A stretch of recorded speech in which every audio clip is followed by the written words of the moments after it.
তো হ্যালো বন্ধুরা, কেমন আছো তোমরা সবাই? আশা করি সবাই ভালো আছো। তো বন্ধুরা, আজকে তোমাদেরকে দেখাতে চলেছি কচুর গাঠি চাষ। তো আমাদের জমিটা হচ্ছে ওই ভিতরের দিকে, ওখানে কার যাবে না। তো এখন কারটা এখানে রেখে যাব ভিতরে। বন্ধুরা, কচুর গাঠি চাষে মোট সময়টা লেগে থাকে তোমার 6 থেকে 7 মাস। আমরা এখানে লাগিয়েছিলাম হচ্ছে এপ্রিল মাসের ফার্স্ট উইকে আমরা লাগাইছিলাম এনে কচুর গাঠি। আর আমাদের কচুর গাছটি এখন হারভেস্টিং হবে তোমার যে হচ্ছে অক্টোবর মাসে ফার্স্ট উইক কি সেকেন্ড উইকের দিকে আমরা কচু গাঠি হারভেস্টিং করব, তুলবো। সেই টাইমে তোমাদেরকে একটা ভিডিও বানাবো। এখন তো গাছের বয়স কেবল হয়েছে তোমার গাছের বয়স এখন 4 মাস হয়েছে। দেখো গাছে ফুল আসা ধরেছে।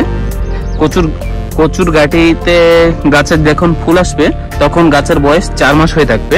তো দেখো সব গাছে ফুল আসছে এভারেজ। দেখো হাইট বি কেরম হয়েছে এখানে। দেখো বন্ধুরা, এখানে হাফে করে লাগানো হয়েছে কচুর গাঠি।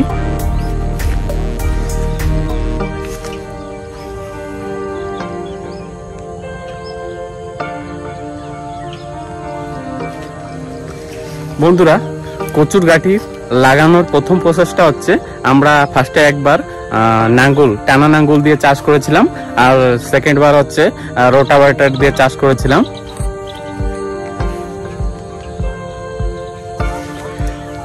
বন্ধুরা, মূলত আমাদের এখানে কচুর গাঠি লেগেছিল 1 কুইন্টাল 20 কেজি। কারণ কচুর গাঠি হচ্ছে বিঘাতে 80 কেজি লেগে থাকে।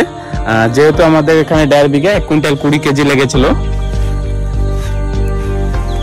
বর্তমান বন্ধুরা, আমাদের গাছের বয়সটা হয়েছে 4 মাস। 4 মাসে তোমরা একটা জিনিস লক্ষ্য করতে পারবা, সেটা হলো যে 4 মাসে কচুর গাঠিতে গাছে ফুল এসে থাকে। তো তোমরা দেখো আমাদের এখানে প্রায় গাছে ফুল এসেছে। দেখো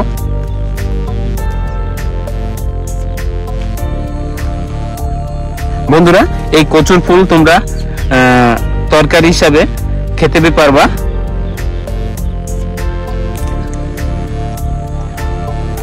বন্ধুরা, আরেকটা জিনিস তোমরা লক্ষ্য করো, আমাদের এই কচুর এই বেডের ডিস্টেন্স হচ্ছে 1.5 ফুট। 1.5 ফুট ডিস্টেন্সে আমাদের প্রত্যেক লাইন হয়েছে এখান থেকে, তোমরা দেখতে পাচ্ছ।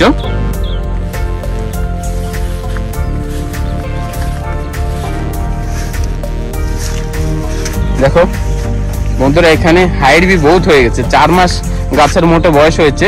তো হাইট দেখো কচু গাছের। দেখো বন্ধুরা, কচু গাছে সাধারণত বেশি একটা রোগ লাগে না, তবুও পোকা লাগে থাকে। তো দেখো বন্ধুরা, এই গাছের পাতাটার অবস্থা দেখো। এখানে যা পোক, দেখো কত পোক লেগেছে। দেখো দেখো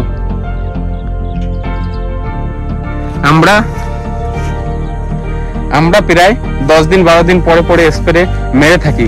বন্ধুরা, কচু গাছে সাধারণত পোকা এত একটা লাগে না, কিন্তু যেহেতু মেঘলা পাকটা ছাড়াচ্ছে না, সেহেতু পোকের উপদ্রব একটু বেড়েই চলেছে। তো তোমরা প্রতি সপ্তাহে একবার স্প্রে করতে পারবা।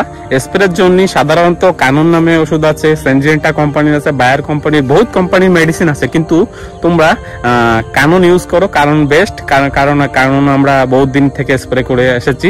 কারণ আমাদের আমরা খালি কচু চাষ করি না, এর সাথে সাথে আমাদের অয়েল পাম বাগান আছে, আর আলগা ক্ষেত আমরা করে থাকি। তো সেই হিসাবে কাননটা আমার কাছে লাগে বেটার। বন্ধুরা, তোমরা দেখো কচু একটা কচু গাছের থেকে আর একটা কচু গাছের দূরতা তোমরা 1 বিঘাতে লাগাতে পারবে। এই গাছটার থেকে এই গাছটা লাগাতে পারবে। কারণ আমরা একটু ঘন লাগানো হয়েছে, কারণ আমাদের তখন গরম টাইম ছিল, বর্ষা ছিল না। যেহেতু বর্ষা কম ছিল, সেহেতু তাই আমরা একটু ঘনই লাগানো হয়েছে আমাদের।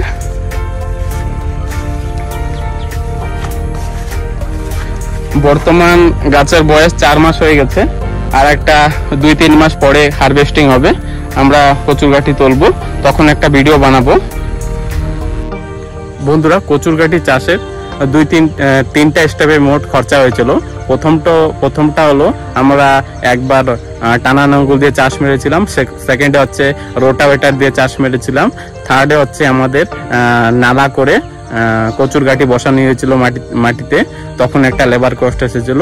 তারপরে আমাদের গাছ যখন 1 বিঘাতে উঠেছিল তখন পিলি বাঁধলাম। পিলি বাঁধার টাইমে আমরা সার ইউজ করেছিলাম, গুরুমা সার ইউজ করেছিলাম, পটাশ সার ইউজ করেছিলাম।